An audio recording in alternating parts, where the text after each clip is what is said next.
on a motorcycle coming out of Raleigh on Capitol Boulevard, and just where you go under 540.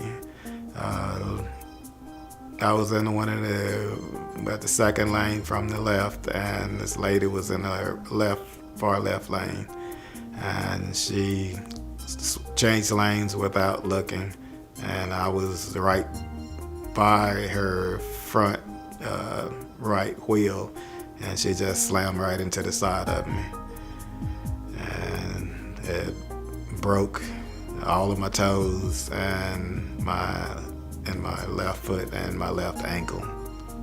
I still have a metal plate on my ankle with screws in it. I still have numbness in the big toe because that was completely detached.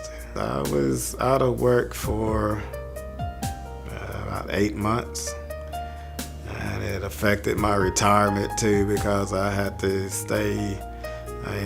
It really messes that up. He sent a letter in the mail, and along with about 7 other people that sent them.